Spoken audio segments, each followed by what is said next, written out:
मातृभूमि की वंदना हिंदुस्तान के एयरपोर्ट को बेच के नहीं हो सकती। मातृभूमि की वंदना रेल को बेचकर नहीं हो सकती, सेल को बेचकर नहीं हो सकती, समुद्री तटों को बेचकर नहीं हो सकती, कोयला और गैस को बेचकर नहीं हो सकती, हिंदुस्तान की जमीनों को बेचकर नहीं हो सकती। तुम लोग मातृभूमि को बेचने वाले लोग हो, तुम मातृभूमि की वंदना करने वाले लोग नहीं हो।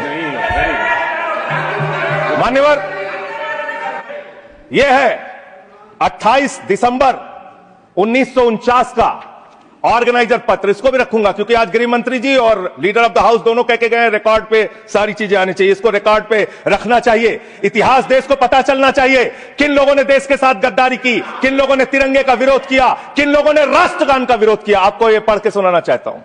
यह ऑर्गेनाइजर है, क्या लिख रहा है?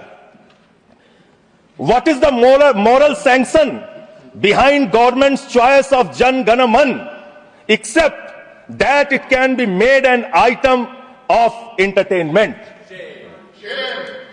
आप राष्ट्रगान का विरोध कर रहे हैं, आप भारत के राष्ट्रगान का विरोध कर रहे हैं। आपके मुख्य पत्र में भारत के राष्ट्रगान का विरोध लिखा गया है। इसके लिए भारत के प्रधानमंत्री को और पूरी की पूरी भारतीय जनता पार्टी को, जो अपने आप को आरएसएस को अपना आदर्श मानती है, पूरे देश से माफी मांगनी चाहिए। यह रिकॉर्ड पे लाऊंगा सर, इसको रख लीजिएगा, यह रिकॉर्ड पे रखा जाए। मान्यवर, फिर से बोल दे रहा हूं, 28 दिसंबर 1949 ऑर्गेनाइजर अखबार, जो आरएसएस का मुख्य पत्र है, ने तिरंगे का विरोध किया, राष्ट्रगान का विरोद किया, वंदे मातरम आपने लगाया नहीं कभी। कोई आपका व्यक्ति देश की आजादी के आंदोलन में जेल नहीं गया कभी। आपने कोई देश के लिए, हमारे यहां अवधि में कहावत है, नाखून कटाए के शहीद ना बना भैया। तू तो नाखूनों नहीं कटाया भैया, बिना नाखून कटाए शहीद बना चाहता है, बिना नाखून कटाए शहीद। ऐसे काम नहीं चलेगा सर। जिन्ना का भी जिक्र कल दूसरे सदन में हुआ, प्रधानमंत्री जी ने जिक्र किया। जिन्ना के साथ आपके कितने गहरे और मधुर संबंध थे, क्या इस देश के लोगों को पता है? नहीं पता, मैं बताता हूं। श्यामा प्रसाद मुखर्जी जी फजलुल हक की गवर्नमेंट में फाइनेंस मिनिस्टर थे, और फाइनेंस मिनिस्टर रहते हुए उन्होंने अंग्रेज गवर्नर को चिट्ठी लिखी थी। यह चिट्ठी लिखी है, आपने भारत छोड़ो आंदोलन के खिलाफ आपके नेता, जनसंघ के पहले राष्ट्रीय अध्यक्ष और तत्कालीन गवर्नमेंट में जो वित्त मंत्री थे, उन्होंने चिट्ठी लिखी अंग्रेज गवर्नर को और कहा कि भारत छोड़ो आंदोलन, जो हिंदुस्तान के क्रांतिकारियों का आंदोलन था, जो देश की आजादी का आंदोलन था, वो आंदोलन कुचल देना चाहिए, खत्म कर देना चाहिए। यह है रिकॉर्डेड हिस्ट्री आपकी। ये आपको, आपके बारे में पूरे देश को पता रहना चाहिए।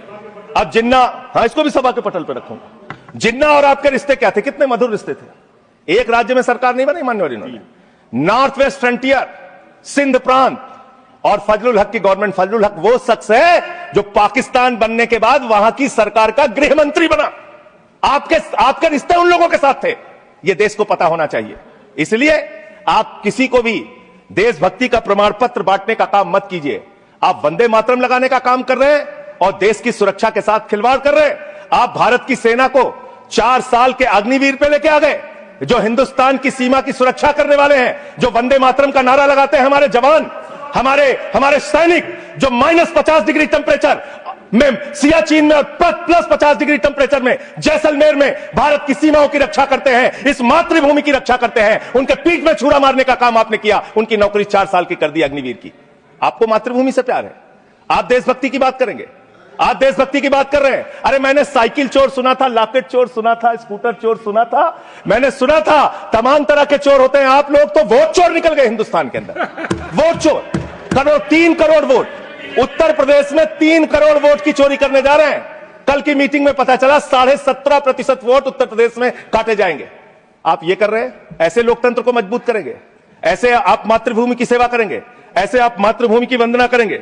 मान्यवर, मैं आप लोगों से सिर्फ इतना कहना चाहता हूं मान्यवर, आपके माध्यम से, कि हमने फिल्मों में सीन देखी है, डाकू लोग आते हैं, जय भवानी जय भवानी जय भवानी कह के, और वो गांव का गांव लूट के चले जाते हैं। जय भवानी कह के गांव का गांव लूट के चले जाते हैं। हम इस देश के अंदर किसी भी सरकार को वंदे मातरम और भारत माता की जय लगाकर देश को लूटने की इजाजत नहीं देंगे। वंदे मातरम लगाएंगे, भारत माता की जय लगाएंगे, जय हिंद भी कहेंगे, राष्ट्रगान भी कहेंगे, वंदे मातरम भी गाएंगे, लेकिन देश के साथ गद्दारी और धोखेबाजी नहीं करने देंगे। आपको नहीं करने देंगे। ये देशभक्ति के नारे हैं, ये देशभक्ति के नारे हैं।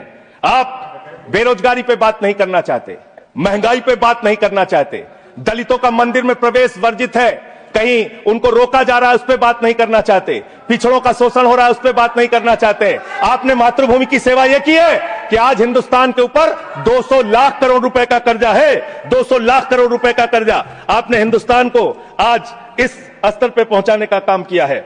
और दूसरी बात मैं पूछना चाहता हूं आपके माध्यम से मान्यवर, इस देश में मजदूर भी हैं, किसान भी हैं, आदिवासी भी हैं, दलित भी हैं, पिछड़े भी हैं, सवर्ण भी हैं, सब में अनपढ़ है, सब में भारी संख्या है जो पढ़े लिखे नहीं है, जिनको संस्कृत का ज्ञान नहीं है, जो नहीं पढ़ सकते वंदे मातरम।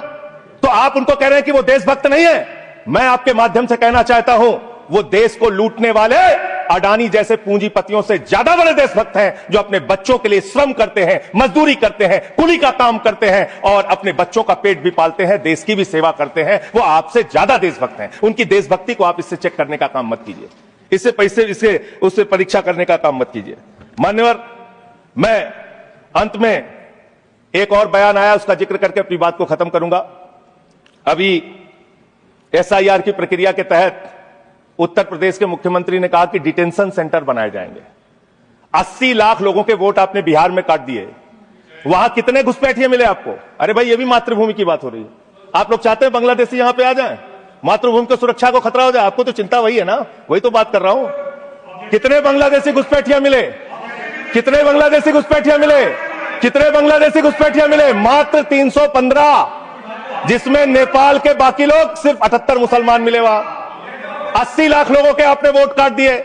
अब आप कह रहे हैं उनको डिटेंशन सेंटर में रखेंगे, उनको डिटेंशन सेंटर में आप रखेंगे जो हिंदू हैं, जिनके जो पूर्व आईएएस हैं। आप इस देश का सिर्फ माहौल बिगाड़ना चाहते हैं। आप इस देश को सिर्फ नकली नारों के पीछे सिर्फ आप अपने आप को छिपाना चाहते हैं। वंदे मातरम देशभक्ति का नारा है, भारत माता की जय देशभक्ति का। हां, दिल्ली में तो काटोगे ही आप, ठीक ही कह रहे हो, पहले से ही नियत बता दिया। दिल्ली की हालत तो कर दी आपने। अरे इसमें क्या लिखा हुआ है? इसमें क्या लिखा हुआ है? सुजलाम सुफलाम, सुजलाम सुफलाम, शुद्ध जल शुद्ध फल और मधुर वाणी। मधुर वाणी, मधुर वाणी कौन बोल रहा है? देश के प्रधानमंत्री मधुर वाणी बोल रहे हैं। मुजरा जैसे शब्दों, अरे भाई, इसी वंदे मातरम की बात सर, वंदे मातरम की तो बात कर रहा हूं। हमारे पास और टाइम है सर, टाइम है सर। सर मधुर वाणी, मधुर वाणी, मधुर वाणी सर, जहरीली हवा और जहरीला पानी दिल्ली में दे रहे हैं। हमारे पूर्वांचल के भाइयों के ऊपर बुलडोजर चला रहे हैं। मेरे टाइम में से काट लीजिएगा, बाकी टाइम में से काट लीजिएगा, बाकी टाइम में से काट लीजिएगा सर। हमारी पार्टी का टाइम 24 मिनट है। प्लीज वन सेकेंड दिल्ली को, Sanjay ji, one second honourable members, one second, शांत हो जाओ। माननीय संजय जी,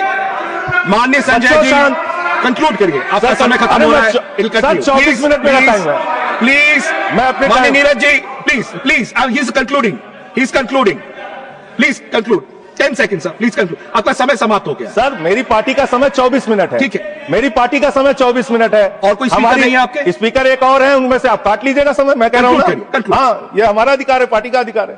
तो मान्यवर, 10 महीने में आपने दिल्ली की वो हालत कर दी, जहरीली हवा यहां पर आने लगी। दिल्ली को आपने दुनिया का सबसे प्रदूषित शहर बना दिया। बच्चों शांत हो जाओ, बच्चों शांत, बच्चों हल्ला मत करो, शांत हो जाओ। अरे मैं एक मुख्यमंत्री इन्होंने बनाया है, कंक्लूड करिए सर। एक मुख्यमंत्री बनाया इन्होंने, प्लीज खत्म कर रहा हूं, प्लीज। एक मुख्यमंत्री बनाया है जिसको ये नहीं मालूम कि AQI होता क्या है, कंक्लूड। वो टेम्परेचर बता रही है, ये हालत है। तो इसलिए मैं अंत में इन्हीं लाइनों के साथ कि पहले ये तय करो कि वफादार कौन है। ये वक्त तय करेगा कि गद्दार कौन है, ये वक्त तय करेगा कि गद्दार कौन है। पहले ये तय करो कि वफादार कौन है, ये वक्त तय करेगा कि गद्दार कौन है। वंदे वंदे वंदे वंदे वंदे वंदे वंदे वंदे। कोई बीजेपी वाला वंदे मातरम नहीं लगाया सर। Thank you.